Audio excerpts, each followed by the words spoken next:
Welcome to BPSC UPSC study channel. आज मैं पाषाण काल के जो दूसरा पार्ट है यानी मध्य पाषाण काल, जिसको मेसोलिथिक एज भी कहते हैं, उसके बारे में प्रकाश डालूंगा।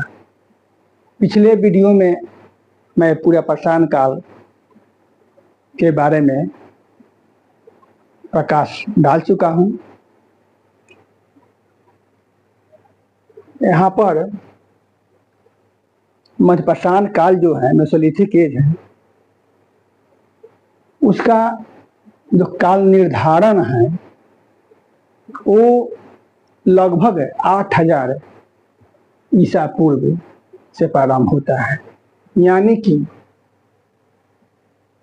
8000 BC से मध्य पाषाण काल मेसोलिथिक एज का प्रारंभ हो जाता है।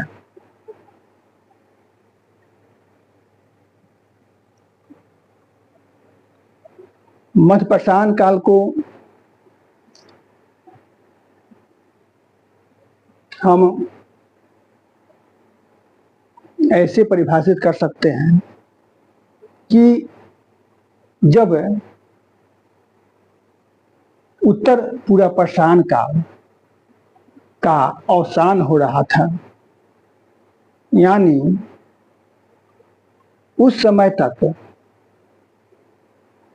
प्रज्ञ मानव, जो होमोसेपियंस मानव थे, वो पृथ्वी पर विकसित हो चुके थे। तो स्वाभाविक बात है, जब उनकी बुद्धि, उनकी मस्तिष्क का विकास हुआ तो वो नए नए आविष्कार, नई नई तकनीकों, नए नए विकास की ओर बढ़ने का प्रयास करने लगे। लेकिन उस समय दो चुनौतियां थी। चुनौती कितनी थी? दो मुख्य चुनौती, दो थी। चैलेंजेस उन लोगों के सामने अभी भी समाप्त नहीं हुआ था। चुनौतियां थी, एक तो प्रकृति,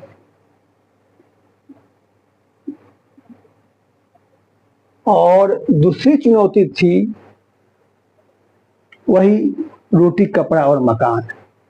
इस समय भी वो अस्थाई जीवन व्यतीत करने में सक्षम नहीं थे, खानाबदोश का ही जीवन व्यतीत करते थे। लेकिन मध्य पाषाण काल जब प्रारंभ होता है तो वो अस्थायित्व की खोज में लग जाते हैं, ताकि एक घर का निर्माण किया जाए, वहां रहा जाए, अस्थायी व्यवस्था किया जाए, खानाबदोशी जो जिंदगी थी उसको परित्याग कर दिया जाए। ये सभी जो लक्षण है मध्य पाषाण काल में देखने को मिलता है। तो यहाँ भी वे लोग भूख प्लस प्यास प्लस आवास प्लस कपड़ा पहनावा, यहाँ भी पूर्ण रूप से वो इन समस्याओं से जूझ रहे थे। 8000 ईसा पूर्व में या उसके बाद प्रकृति भी परिवर्तित होने लगी। वातावरण में लगभग 2 बार शुष्क मौसम आया, यानी प्रचंड गर्मी पड़ने लगी। गर्मी पड़ने के कारण जो मौसमी जल स्रोत थे वो सूख गए। स्वाभाविक बात है, जब गर्मी पड़ेगी, क्या हुआ, इससे 2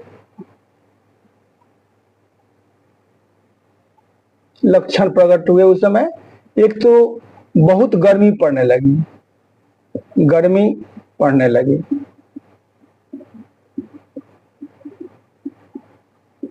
लगभग 2 शुष्क मौसम उस समय आया था, 2 बार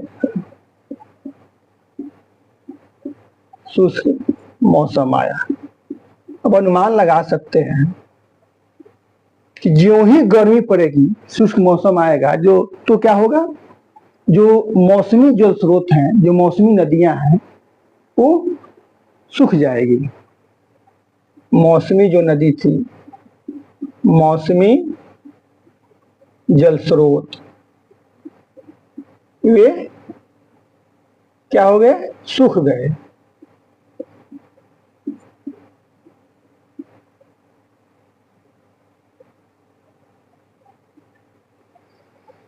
इस सूखने के बाद अब जो मानव था या जानवर हो, उन पर विपरीत प्रभाव पड़ने लगता है।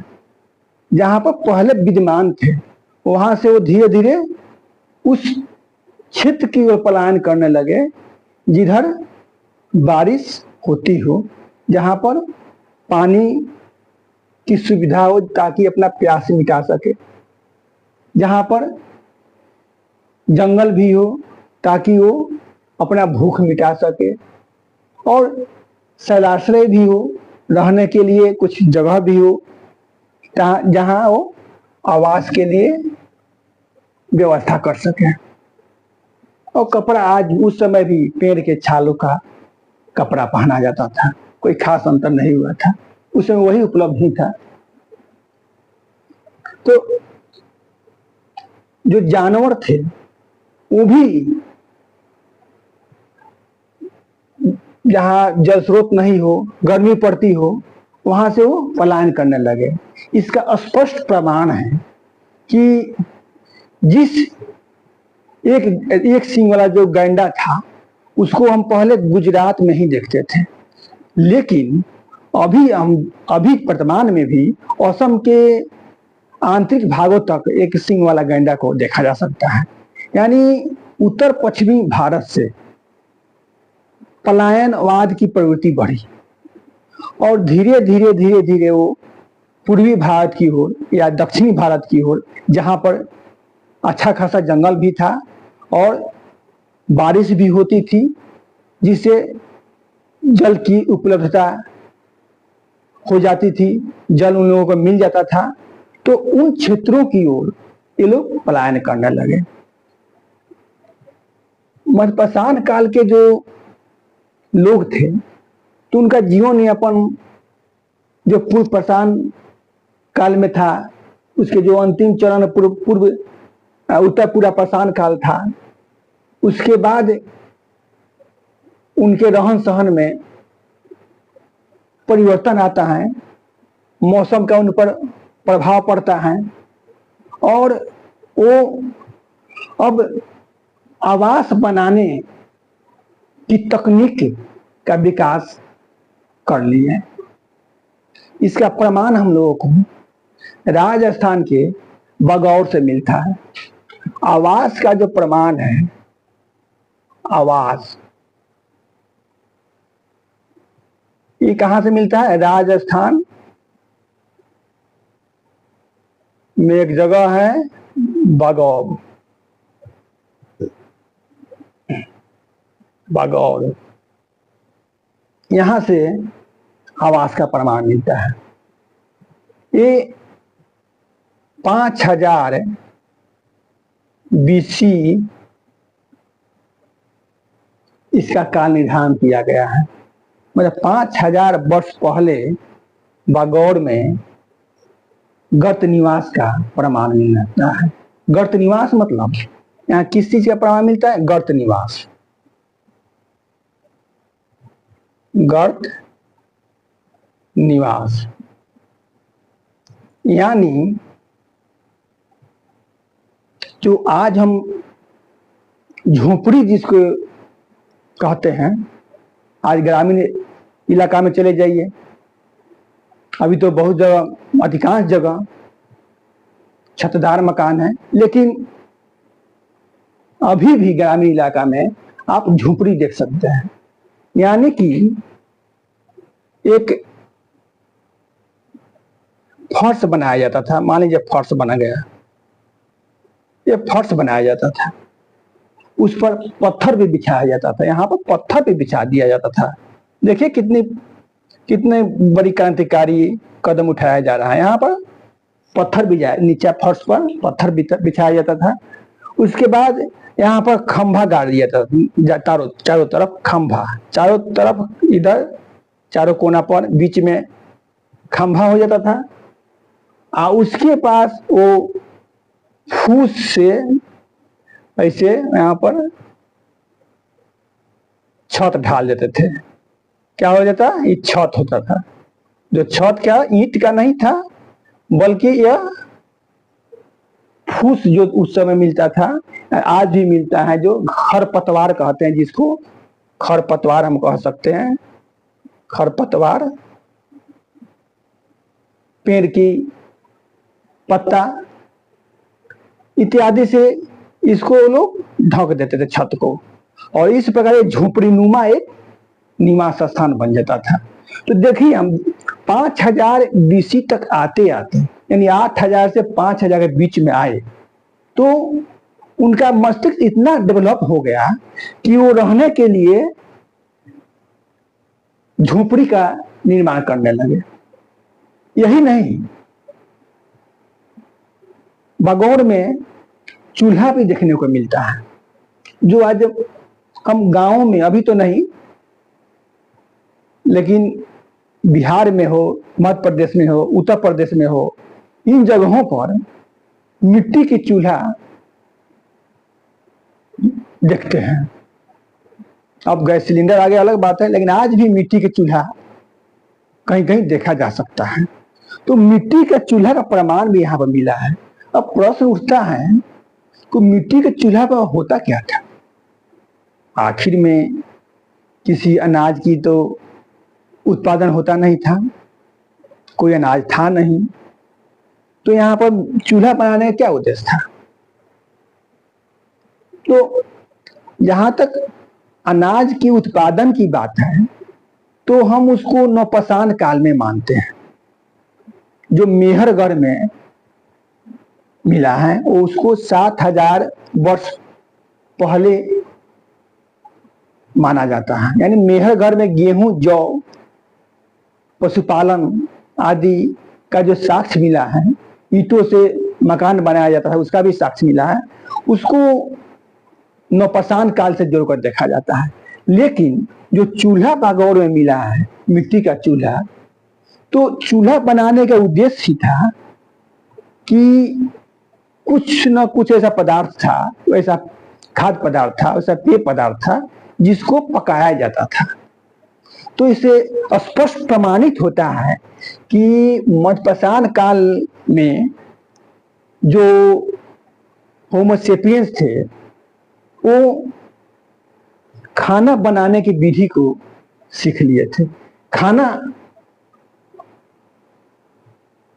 गेहूं, जौ इत्यादि के न बनता हो अलग बात है, लेकिन चूल्हे की उपस्थिति से स्पष्ट होता है कि वो या तो पके हुए जानवरों का मांस खाते थे, यानी जानवरों को शिकार करके उसको पकाते थे, उसको खाते थे, या कोई ना कोई वैसा खाद्य पदार्थ रहा होगा जिसको पकाते थे।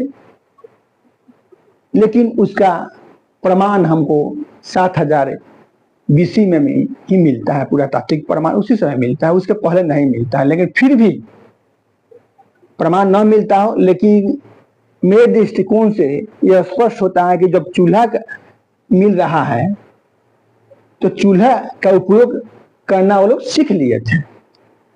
ये भी एक बहुत बड़ा परिवर्तन है।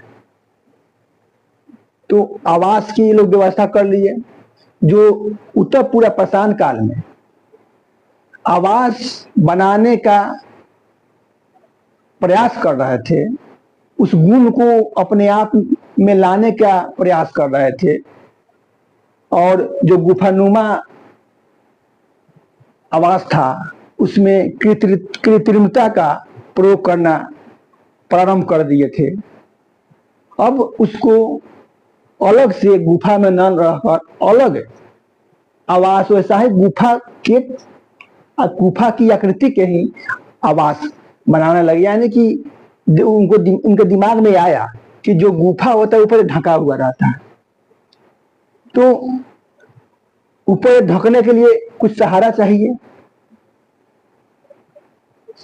गुफा क्या हो, मान लीजिए एक गुफा हो गया, ऐसे गुफा हो गया, पत्थर नीचा भी रहेगा, चारों तरफ पत्थर ही रहेगा, अगल बगल नीचा ऊपर सब तरफ पत्थर रहेगा, इसे दरवाजा हो गया। तो उनके दिमाग में ये आया कि क्यों नहीं अलग किसी जगह पर जहां पर पानी भी मिलता हो, जानवरों का शिकार करने कर भूख भी मिटाया जा सकता है, वहां पर एक कृत्रिम आवास बनाया जाए। जो छत यहाँ है तो ये इनको बारिश से रक्षा करता था, तो वैसा ही छत यहाँ पर भी बनाया गया। तो छत के लिए जो कच्ची सामग्री थी उसको खरपतवार से का प्रयोग किया जाता। कच्ची सामग्री के रूप में खरपतवार, जो फूस होता है, मुंह जोड़ा का जो फूस होता है, जो झाड़ी होती है, उसको काट काट कर एक छत ढकने का प्रयास किया गया है। लेकिन छत को अवलंबन देने के लिए कुछ तो चाहिए। यहाँ तो अवलंबन की जरूरत नहीं थी गुफा में, लेकिन यहाँ पर सोचे कि वैसा किया जाएगा तो नीचे गिर जाएगा। तो देखिए, आवश्यकता आविष्कार की जननी होती है। जब गुफा को देख लिए, गुफा रूपी निवास को वो लोग देख लिए, तो वही जो छवि थी उनके दिमाग में, उसी छवि के अनुसार एक झोपड़ी का रूप देने का प्रयास करने लगे। और इस छत को बनाने के लिए जो अवलंबन का सहारा की जरूरत, जो अवलंबन की जरूरत थी, जो सहारा की जरूरत थी, तो ये लोग पेड़ काट कर उसकी टहनियों से, कोई किसी मजबूत लकड़ी से इसको सहारा देने लगे।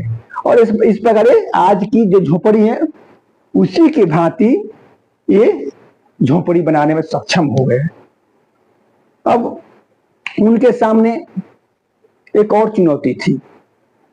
ये तो ठीक है, आवास का निर्माण कर लिए, लेकिन अभी भी भूख मिटाने के लिए जंगली जानवर का ही शिकार करते थे। अभी भी उनकी जो क्षुधा थी, जो भूख थी, वो जंगली जानवरों के शिकार से पूर्ति होती थी। अंतर क्या आया इस समय? मध्यपाषाण काल में लोग जो थे, जो मानव थे, वो छोटे छोटे जानवरों को शिकार करने लगे, जैसे हिरण हुआ, बकरी हुआ, भेड़ हुआ, इन सब जानवरों, छोटे छोटे जानवरों का वो शिकार करने लगे। इसका ये लाभ हुआ कि छोटे छोटे जानवर से उनको भय भी नहीं था, आसानी से शिकार ये लोग कर लेते थे। तो जानवरों को शिकार करने के लिए पहले की ही भांति पत्थर का उपयोग कम हो गया। अब वे एक नई तकनीक लेकर आते हैं, प्रक्षेपास्त्र तकनीक। जानवरों को शिकार करने के लिए प्रक्षेपास्त्र तकनीक का आविष्कार होता है। ये जो तकनीक थी, बहुत बड़ी क्रांति ला दी।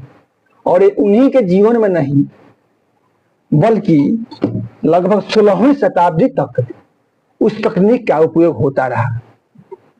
वो तकनीक क्या थी?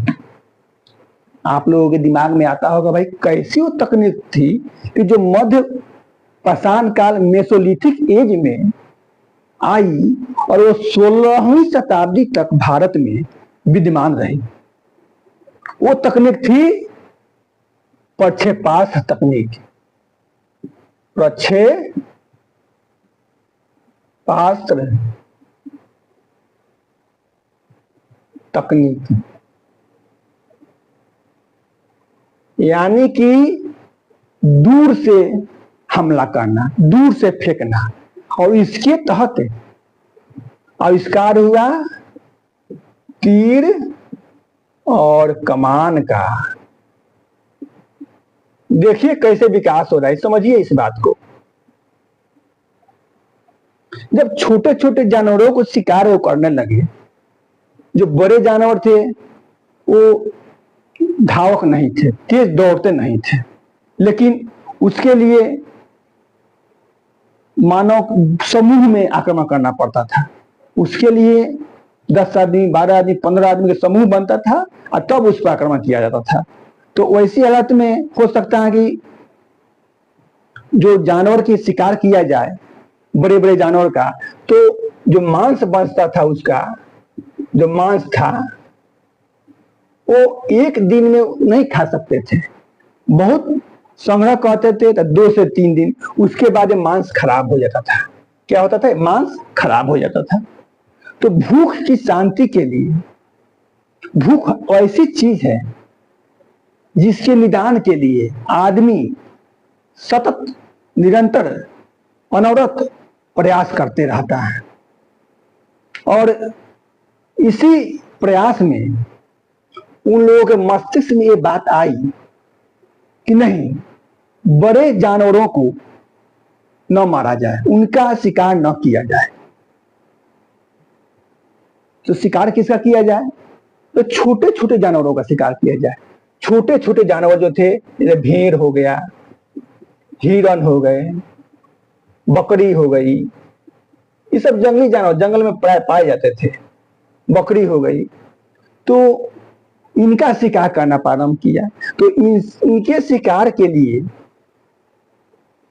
इससे अधिक दौड़ना पड़ता था, यानी कि हिरन बहुत तेज दौड़ती है, तो हिरन जब तेज दौड़ती है उससे आप अधिक दौड़िएगा तब तो उसको शिकार करिएगा, और वो भी ग्रुप में नहीं कर सकते हैं।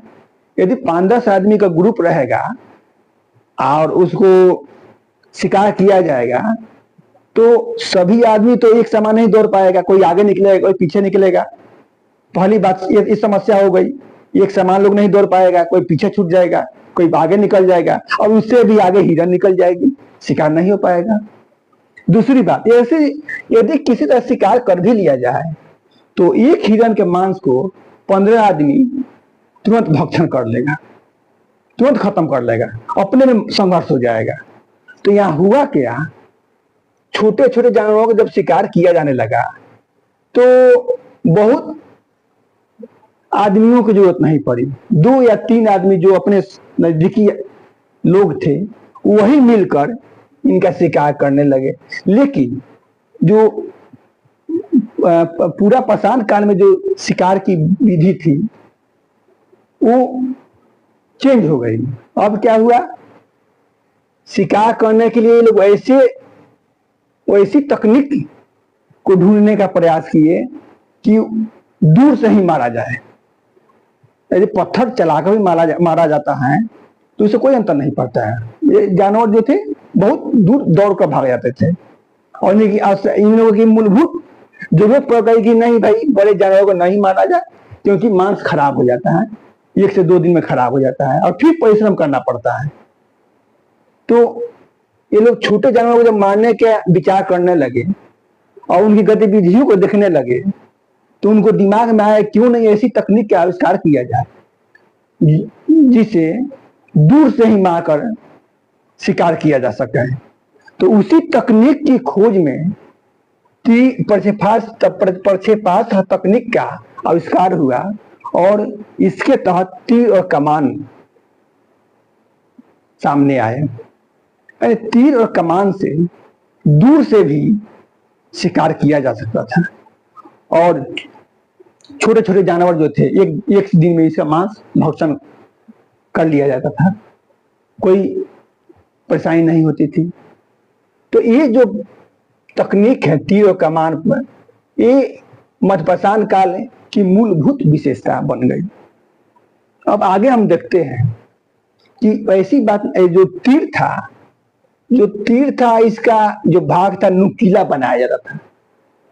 वो नुकीला भाग बनाया जाता, पत्थर पर घिस कर नुकीला बनाया जाता था। इस तीर का केवल तीर के रूप में नहीं प्रयोग होता था, अन्य कार्यों में भी इसका प्रयोग किया जाता था। जैसे किसी को जानवर को मारने के बाद ये छेदने के काम हो, लकड़ी को ही छेदने के काम हो, तो इतना मजबूत होता था कि वो छेद सकता था। इससे कई काम लिए जाते थे, लेकिन मुख्य काम था शिकार करना छोटे छोटे जानवरों का। ठीक, अब यहीं पर बात ये उत्पन्न होती है कि जो उसमें मानव थे, प्रग मानव थे, वो विकास की ओर बढ़ रहे थे धीरे धीरे। तो उनके दिमाग में ये आया कि भाई छोटे छोटे जानवर जो जंगलों में पाए जाते हैं, उसको मारने के लिए बहुत परिश्रम करना पड़ता है, पीछा पीछा दौड़ना पड़ता है, तीर चलाना पड़ता है, तीर कमान की व्यवस्था करनी पड़ती है। दिन भर परिश्रम करने के बाद एक कहीं कोई जानवर मारा जाता था, क्योंकि निशाना उस समय वैसे था नहीं। मारते थे तीर कहीं लगता था कहीं दूसरी जगह, तो परिश्रम करना, अथक परिश्रम करना पड़ता था। अथक परिश्रम के बाद इन जानवरों का शिकार हो पाता था। तो उनकी मस्तिष्क में सो प्रेरणा हुई कि क्यों नहीं जिसको हम मारते हैं उसको पालतू बना लिया जाए। देखिए, मनुष्य अपने स्वार्थ के लिए कैसे आगे बढ़ रहा है। अब जिसको भक्षण करना है उसको पालन कर उसकी रक्षा किया जाए, और जब जरूरत पड़े तब उसका वध कर दिया जाए। यही हुआ इस समय कि भेड़, हिरन, बकरी आदि जानवरों को पकड़ लेते थे और पकड़कर पालतू बनाना शुरू कर दिए। तो मध्यपाषाण काल में जानवरों को पालतू बनाया जाने लगा, जिसका प्रमाण राजस्थान के बगौर से भी मिला है। और ये जब पालतू बनने लगे, इसको जब पालतू बनाया जाने लगा तो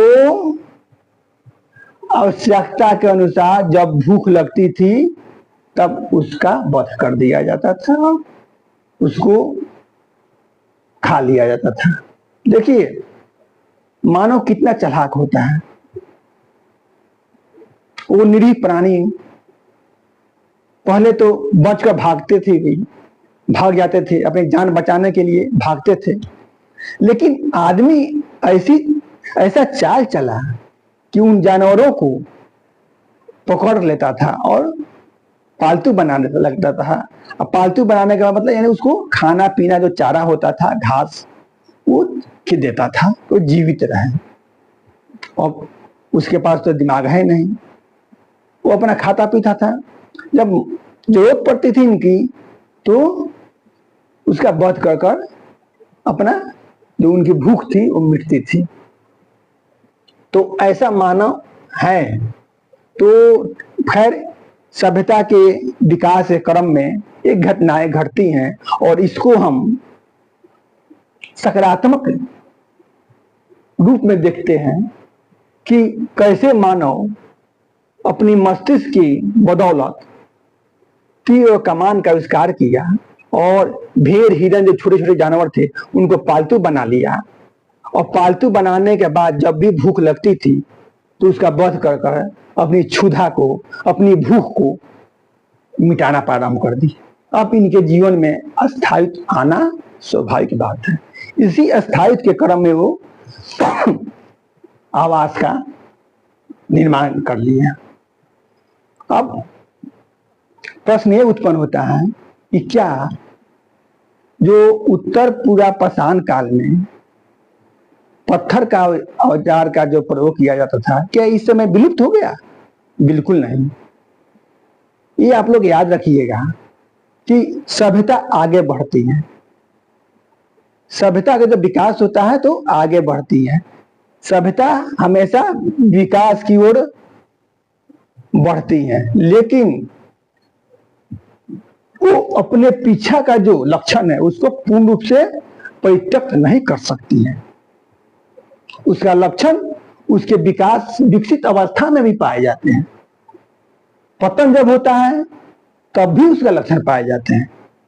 यानी कि जो पहले का लक्षण है वो पूर्ण रूप से विलुप्त नहीं होता है और वो आगे की सभ्यता के विकास में सहायक ही होता है। और ज्यों ही वो सहायक नहीं बनता है तो उसको परित्यक्त कर दिया जाता है। यदि परित्यक्त नहीं किया गया तो सभ्यता के विकास में बाधक बन जाता है।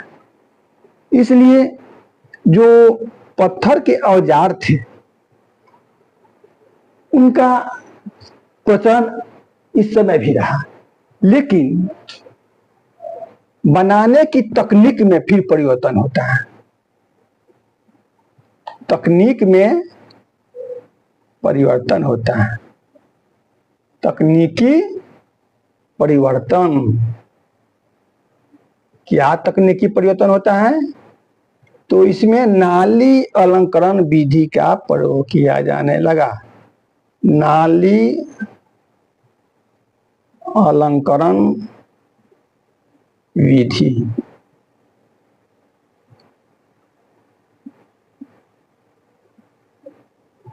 जिसको इंग्लिश में फ्लूटिंग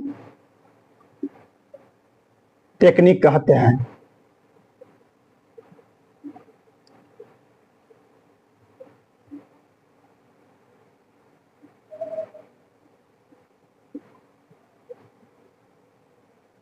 ठीक, नाली अलंकरण विधि। अब आप लोगों के दिमाग में यह प्रश्न उठता होगा कि मध्यपाषाण काल में नाली अलंकरण विधि क्या है? पहले आप लोग पूरा पाषाण काल में मैं बता चुका हूं। औजार बनाने के जो मेथड था, जो तकनीकी थी, उसके बारे में मैं चर्चा कर चुका हूं। अब उसको दोहराने की जरूरत नहीं है। आप लोग यदि नहीं देखे होंगे पिछला जो पार्ट है पूरा पाषाण काल के बारे में नहीं वीडियो देखे होंगे तो उसको देख लीजिएगा, उसमें सबकी चर्चा मैं कर दिया हूं। तो नाली अलंकरण विधि मध्यपाषाण काल की एक नई तकनीक बन गई। ज्यों ज्यों मानव विकास करता है त्यों त्यों नई नई तकनीकों का आविष्कार करते जाता है। तो नाली अलंकरण विधि में एक बेलनानुमा पत्थर ले लिया जाता था। बेलन, जो अभी बेलना देखते हैं, रोटी हम लोग बेलते हैं, तो वैसा ही आकार का एक पत्थर लिया जाता था। ठीक, उस पत्थर पर प्रहार नहीं किया जाता था। जो पहले पूरा पाषाण काल में हम बताएं कि प्रहार किया जाता, प्रहार विधि थी, वैसा नहीं किया जाता। उस पर मान लीजिए कि ए हुआ, ए हो गया। अब बेलन आकार मतलब ऐसे हो गया, ऐसे हो गया। इन बेलते हैं, पकड़कर रोटी बेलते हैं, तो इसी आकार का पत्थर लिया जाता था, या इस आकार का नहीं मिलता था तो ऐसा बनाया जाता था। तो वैसे बनाने के बाद इस पर प्रहार नहीं किया जाता था, इस पर बधिकास्म का प्रयोग नहीं किया जाता था। इस पर बड़े पत्थर से प्रेशर डाला जाता था, दबाव डाला जाता था। इस पर बड़े पत्थर रखा जाता था। तो इस छोटे पत्थर पर जब बड़े पत्थर रखा जाता था तो प्रेशर बढ़ता, इस पर बहुत बड़ा पत्थर रख दिया जाता, बहुत बड़ा।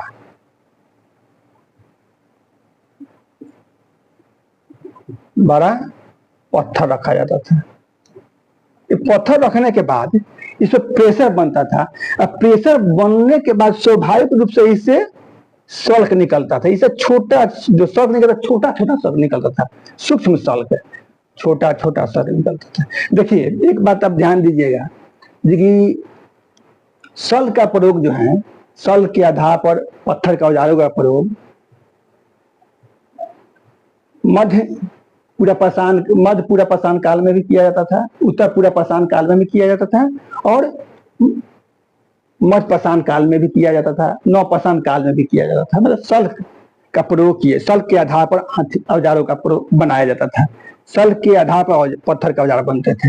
लेकिन उस वीडियो में चर्चा किया हूं कि छोटे छोटे सल्कों पर का औजार बनाया जाता था, छोटा औजार बनाया जाता था। तो उसको ये समझिएगा कि पूर्व पूरा पाषाण काल से मैं तुलना किया हूं, कन्फ्यूजन मत कीजिएगा, कन्फ्यूजन मत रहिएगा।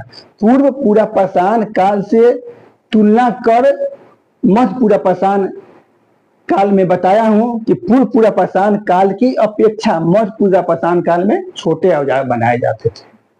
ये आप लोग याद रखिएगा, कन्फ्यूजन में मत रहिएगा, क्योंकि फिर मैं छोटा औजार का बात कर रहा हूं। तो वैसा ना हो कि आप सब कहिएगा कि सर मध्य पूरा पाषाण काल में बोले थे कि छोटा औजार था, इसमें भी बोले छोटा औजार था। अंतर क्या था?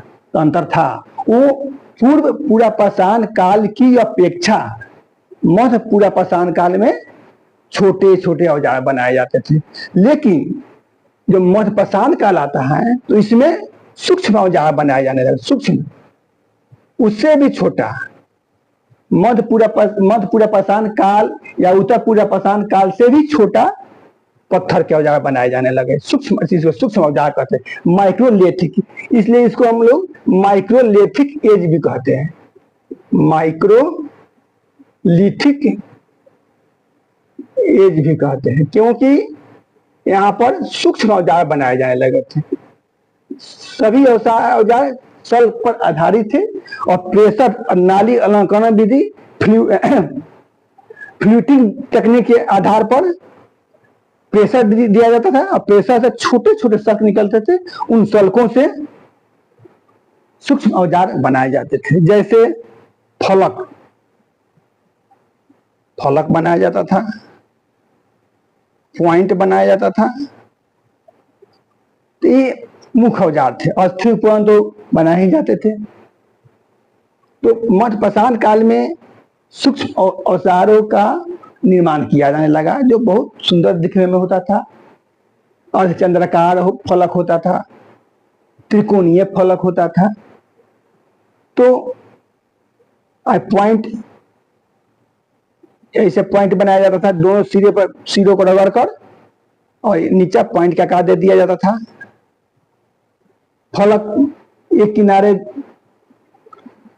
ढार दिया जाता था, कभी कभी दोनों किनारे ढार दिया जाता था। आपको जो फलक मिले हैं वो सल्क से ही बनाया जाता था, यानी सल्क को, जो छोटा सल्क होता था उसकी लंबाई 5 सेंटीमीटर होती थी, मान लीजिए 5 सेंटीमीटर, और चौड़ाई 12 मिलीमीटर, 12 mm का।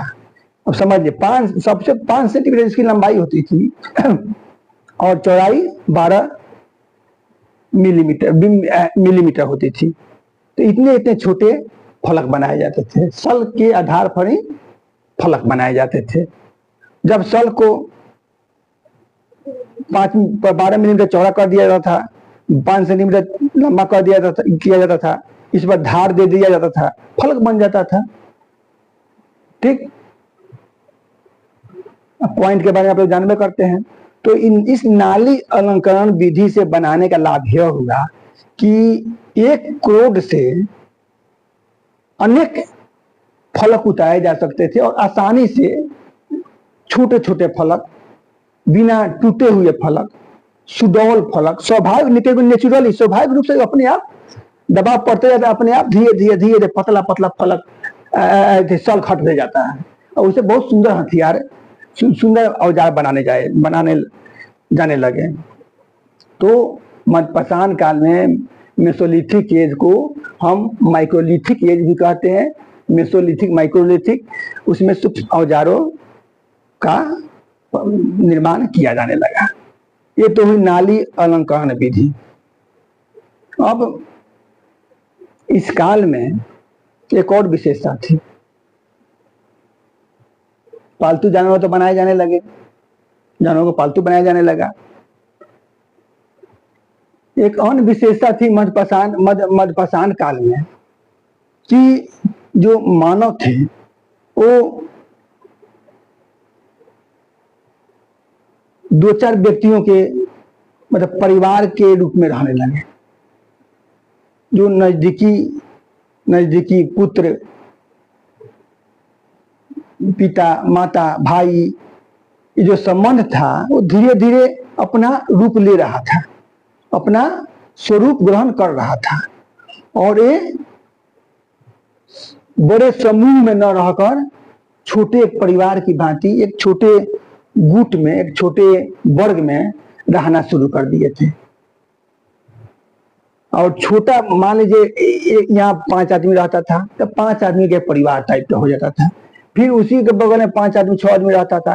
तो वैसे अब ये परिवार के निर्माण की ओर आगे बढ़ने लगे, और परिवार से जो ग्रामीण सभ्यता थी, गांव की सभ्यता के जो बाद में विकास हुआ, तो वहीं से प्रारंभ हो जाता है कि लोग अपने आप को 2-4 व्यक्तियों के साथ रहने लगे, एक जगह पर कई मकान बनाए जाने लगे।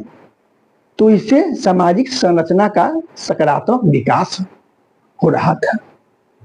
ये मध्यपाषाण काल के बाद की अवस्था, मतलब यानी मध्यपाषाण काल के बाद और नवपाषाण काल के प्रारंभ की अवस्था है। ठीक, अब इसको हम डिलीट कर देते हैं, इसकी कोई आवश्यकता भी नहीं है।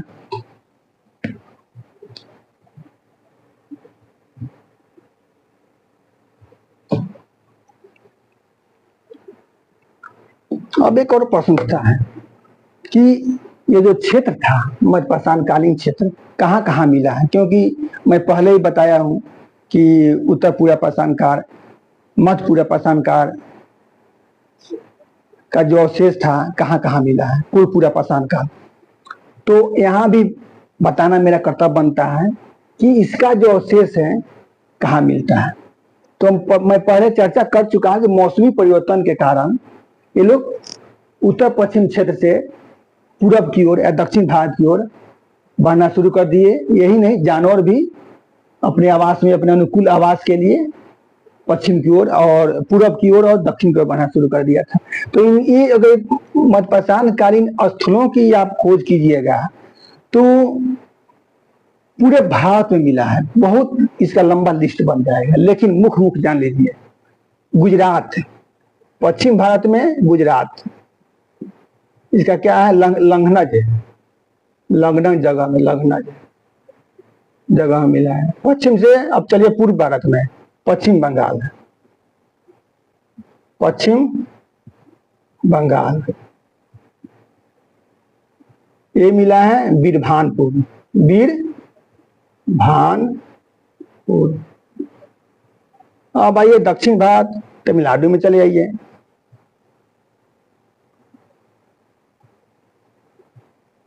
टिहरी समूह,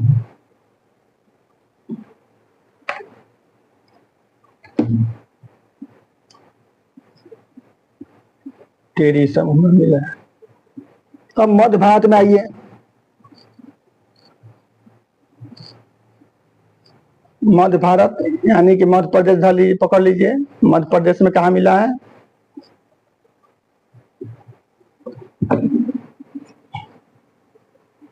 आपको आदमगढ़,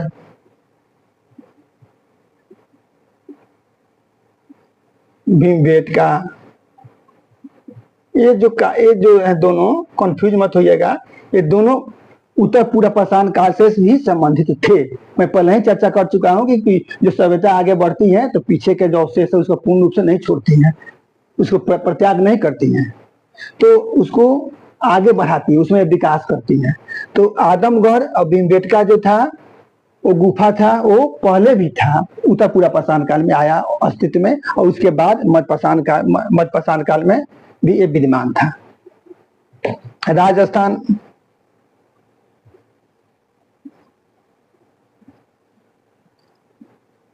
बागौर,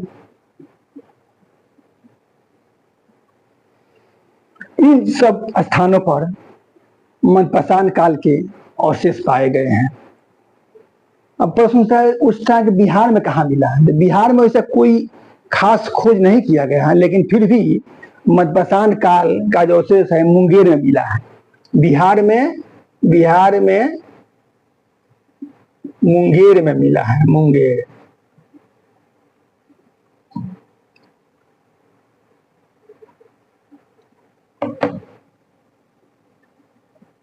मुंगेर में मध्यपाषाण काल का अवशेष मिला है।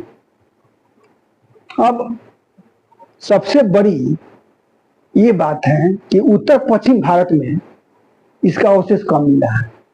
वैसे नवपाषाण काल में जाइएगा तो फिर बुर्जोवा मगर कश्मीर में मिला है, लेकिन यहाँ पर अवशेष कम मिला है क्योंकि उधर से लोग पलायन कर रहे थे, प्रवास कर रहे थे उधर से पूरब की ओर दक्षिण की ओर। इधर अधिक संख्या में मिला है, उधर मिला है लेकिन कम संख्या में, और इधर अधिक संख्या में विपुल संख्या में मिला है।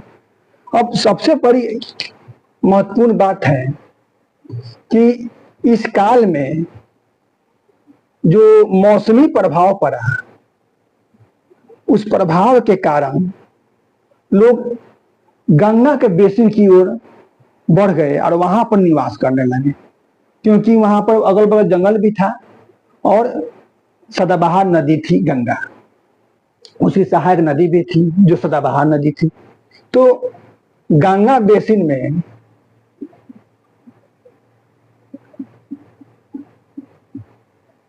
लगभग 30 स्थल मिले हैं, इससे अधिक मिले हैं लेकिन लगभग 30 स्थल मिले हैं जहां पर क्या होता था,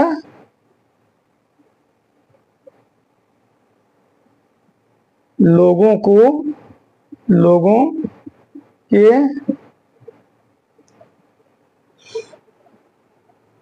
दफनाने का प्रमाण मिला है।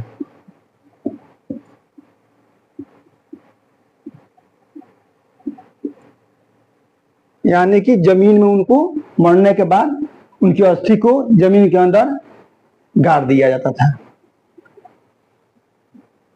तो ये जो गंगा बेसिन में उत्तर प्रदेश को लेते हैं, उत्तर प्रदेश महत्वपूर्ण स्थल यही है। उत्तर प्रदेश, उत्तर प्रदेश में हम देखते हैं कि 2 स्थल हैं, सराय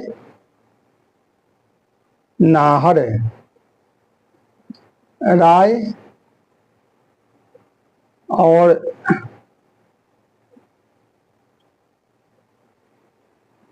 जो सराय नाहर राय है वो उसकी खुदाई की गई है। खुदाई के कारण सराय नाहर राय में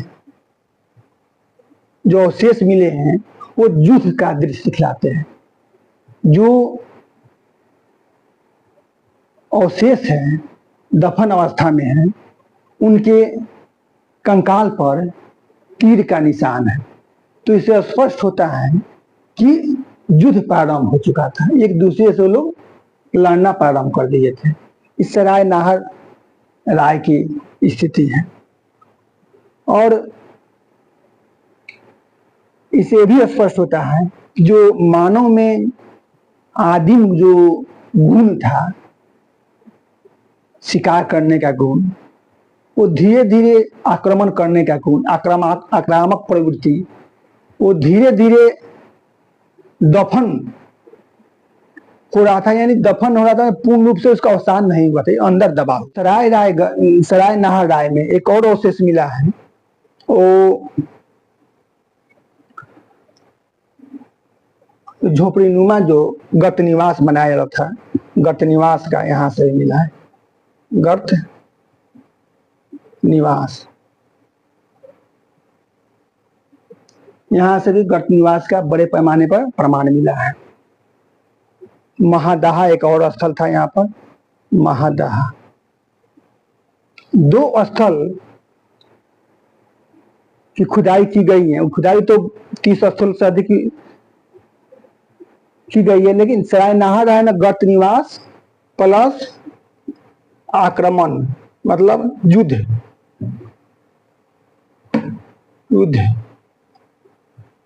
का प्रमाण मिला है। बागौर में भी हम देखते हैं, वहां भी आदमी में बागौर हैं, वहां भी नरकंकाल को दफनाया जाता था। वहां जो आवास बनाए जाते थे उसमें पर्दा लगाया जाता था, वात रोधी पर्दा भी लगाया जाता था। फर्श पर पत्थर को बिछाया जाता था। उसी प्रकार सराय नाहरलाए में भी जो गत निवास का निर्माण किया जाने लगा, झोपड़ी नुमा मकान का, झोपड़ी का युद्ध का दृश्य यहाँ मिलता है। तो इन सभी बातों से स्पष्ट हो जाता है कि मध्यपाषाण काल के अंतिम अवस्था पहुंचते पहुंचते और नवपाषाण काल के प्रारंभिक अवस्था में मानव एक जगह पर निवास करने लगा था, और जो उसमें युद्ध की जो आक्रमण की प्रवृत्ति थी वो कभी कभी प्रकट हो जाती थी। उसी आक्रमण की प्रवृत्ति के प्रकट होने के कारण सराय नाहर में युद्ध का प्रमाण मिला है। एक नरकंकाल में तीर लगते हुए दिखाया गया, तीर का चुभन दिखलाया गया है। तो दूसरी बात है कि इतना होते हुए भी युद्ध जो था वो कभी कभी आपस में होता होगा, जानवरों पर अधिकार करने के लिए होता होगा, आपसी वैमनस्य से कभी कभी अंदर की जो आक्रामक प्रवृत्ति थी वो उभार ले लेती थी, ऐसा हो सकता है। लेकिन कुल मिलाकर वो अभी भी शांति प्रिय समन्तावादी लोग ही थे जो एक स्थान पर रहना प्रारंभ कर दिए थे। अब प्रश्न उठता है कि क्या जब उत्तर पूर्व पाषाण काल में चित्रकारी, पेंटिंग इत्यादि का प्रमाण मिलता है तो इस काल में भी मिलता है क्या? हाँ, इस काल में भी मिलता है। इसमें आपको पहले चर्चा कर चुका हूं कि भीमबेटका है, आदमगढ़ है, इसके अलावा विंध्य क्षेत्र जो था वहां की गुफाओं में भी चित्रकारी की जाती थी। तो इस चित्रकारी के अंतर्गत आखेट की चित्रकारी, आखेट करते हुए भेड़, बकरी इत्यादि छोटे छोटे जानवरों की चित्रकारी, नृत्य की चित्रकारी भी की जाती थी। यानी ये लोग नाचना भी अब सीख लिए थे, नृत्य करना भी सीख लिए थे। इससे स्पष्ट होता है कि वो लोग जो खाने की समस्या से मुक्त हो चुके थे और जो खाली जब समय बचता था उसका उपयोग मनोरंजन के रूप में करने लगे थे। नृत्य करते हुए दिखाया गया, चित्र दिखलाया गया है। नृत्य कब किया जाता है? सब जब खुशी होती है। चित्रकारी कब की जाती है? तब जब खुशी होती है, अतिरिक्त समय बचता है। तो उत्तर पूर्व पाषाण काल के अंतिम अवस्था से ही वो लोग भूख और प्यास पर विजय प्राप्त कर चुके थे और चित्रकारी की ओर बढ़ चुके थे, और मध्यपाषाण काल आते आते नृत्य करना भी सीख लिए थे और खुशी में झूमते हुए नृत्य करते थे, जिसका चित्रांकन विंध्य क्षेत्र की गुफाओं में किया गया है। विंध्य क्षेत्र की जो गुफाएं हैं उसमें नृत्य का चित्रांकन किया गया है। इस प्रकार सांस्कृतिक विकास भी इस काल में हम देखते हैं। तो अब मैं ये कहना चाहूंगा कि जो मेसोलिथिक एज था, मेसोलिथिक एज या माइक्रोलिथिक एज, वो कब तक चला? तो 8000 ईसा पूर्व से शुरू हुआ, लगभग 5000 ईसा पूर्व तक चला। इसी बीच में 7000 ईसा पूर्व के समय मेहरगढ़ में गेहूं और जौ का प्रमाण मिलता है। पालतू जानवरों का प्रमाण तो बगौर वगैरह में मिल चुका है, मध्यपाषाण काल में बगौर में मिल चुका है, लेकिन यहाँ पर क्या मिलता है? गेहूं और जौ की खेती, माने गेहूं और जौ की जो खेती होती थी उसका यहाँ प्रमाण मिलता है 7000 ईसा पूर्व में। तो इसका जो काल निर्धारण है वो कहाँ तक जा रहा है? 5000 ईसा पूर्व से के बाद नहीं जाएगा। बहुत हम खींच के ले जाएंगे तो 5000 ईसा पूर्व तक लेकर जाएंगे, बगौर तक ले जा सकते हैं, राजस्थान के बगौर तक, जो 5000 ईसा पूर्व उसका डेट निर्धारित किया गया है। और जो गेहूं और जौ का साक्ष्य मिला वो मेहरगढ़ में है, वो पाकिस्तान के क्षेत्र में पड़ता है। वहां पर बलूचिस्तान का जो बेलन घाटी जो बलूचिस्तान का क्षेत्र है, वहां पर मेहरगढ़ है। तो उस समय वो भी क्षेत्र भारत के अंतर्गत ही आता था। खैर, अब मध्यपाषाण काल में चतुर्दिक विकास हो चुका था। चतुर्दिक विकास यानी सांस्कृतिक विकास, तकनीकी में विकास, अस्थाई आवास की ओर बढ़ चुके थे।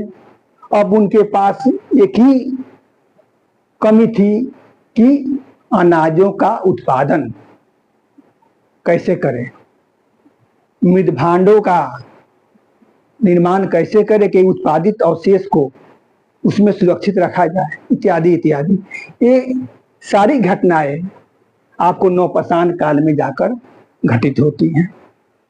तो मध्यपाषाण कालीन इतिहास को पढ़ने के बाद मुझे नहीं लगता है कि इससे कोई भी प्रश्न आएगा तो आप लोग नहीं बना पाइएगा। इतना अब मैं बता दिया हूं कि आप इससे कोई भी प्रश्न आप लोग के दायरे से बाहर नहीं जाएगा। आप लोग आंख बंद कर सही आंसर मारिएगा। मध्यपाषाण काल में दो महत्वपूर्ण फैक्ट हैं जिसको आप लोग याद रखिएगा। पहला फैक्ट है कि पशुपालन का साक्ष्य कहाँ मिलता है। तो पशुपालन का जो साक्ष्य है, पशुपालन का प्रथम साक्ष्य है वो आदमगढ़ में मिलता है। आदमगढ़ जो मध्य प्रदेश में है। दूसरा फैक्ट है स्तंभगर्त का पहला प्रमाण कहाँ मिलता है। तो आपको सराय नाहराय और महादहा, यहाँ स्तंभगर्त का प्रमाण मिलता है। दो क्वेश्चन अक्सर पूछे जाते हैं, इन दो क्वेश्चनों पर आप लोग ध्यान दीजिए। अंततः मैं यही कहूंगा कि जिस प्रकार मैं परिश्रम कर रहा हूं, जिस प्रकार मैं आपको कॉन्सेप्ट और फैक्ट बता रहा हूं, तो आप लोग भी मेरा सहयोग कीजिए और कमेंट कीजिएगा। कोई भी समस्या हो तो मैं उस कमेंट का हल करने का प्रयास करूंगा, जरूर हल करूंगा, कोई समस्या का समाधान करूंगा। इसके अलावा आप लोग शेयर कीजिए, सब्सक्राइब कीजिए, तो मुझे प्रोत्साहन मिलेगा और मैं अगला वीडियो बनाऊंगा। अब मेरा अगला जो वीडियो होगा वो नवपाषाण काल से संबंधित होगा और उसमें भी मैं कॉन्सेप्ट पर ही जोर दूंगा। और जिस दिन आपका कॉन्सेप्ट क्लियर हो गया और जिस प्रकार मैं पढ़ा रहा हूं, तो मेरा पूर्ण विश्वास है कि आपका कॉन्सेप्ट क्लियर होगा ही होगा। आप कॉन्सेप्चुअल रूप से परिपूर्ण हो जाइएगा और जिस दिन आप कॉन्सेप्चुअल रूप से परिपूर्ण हो जाइएगा, इतिहास में आपको कोई नहीं रोक सकता है। आप इतिहास में 80 से 90% स्कोरिंग कर आइएगा और आपका सिलेक्शन पीटी में फाइनल होगा और आप मेंस के लिए तैयारी कीजिएगा। और कॉन्सेप्ट क्लियर होने के बाद आपका ये जो कॉन्सेप्ट है तो पीटी में ही काम नहीं करेगा, मेंस में भी काम करेगा, यहाँ तक कि इंटरव्यू में भी काम करेगा। हाँ, एक बात और मैं बताना चाहूँगा कि 69वीं जो बीपीएससी है, बीपीएससी का 69वीं साक्षात्कार होने वाला है, तो उस साक्षात्कार में कैसे बैठा जाए, कैसे इंटरव्यू दिया जाए, उस पर इंटरव्यू के ऊपर मैं एक वीडियो बनाऊंगा और उसको आप लोग देखकर जो इंटरव्यू दे रहे होंगे वो उस वीडियो को देखिए, उनको बहुत लाभ होगा। क्योंकि मैं उस पड़ाव तक पहुंचा हुआ हूं, मुझे अनुभव है, मैं प्रत्येक समस्या का सामना किया हूं। अब मैं नहीं चाहता हूं कि उन समस्याओं से आप लोगों का सामना हो। उन समस्याओं को पहले ही आप लोग समाधान कर लीजिए ताकि आप अपने जीवन में, अपने लक्ष्य की प्राप्ति में असफल ना हो। इसलिए मेरा यही प्रयास है कि मैं जिस जिस पड़ाव से गुजरा हूं, जिन जिन समस्याओं से मैं गुजरा हूं, उसका सामना किया हूं, उन समस्याओं का समाधान आप लोगों के सामने कर दूं ताकि आपका जो सफलता का मार्ग है वो प्रशस्त हो जाए वो सफलता आपके कदम चूमने लगे। Thank you.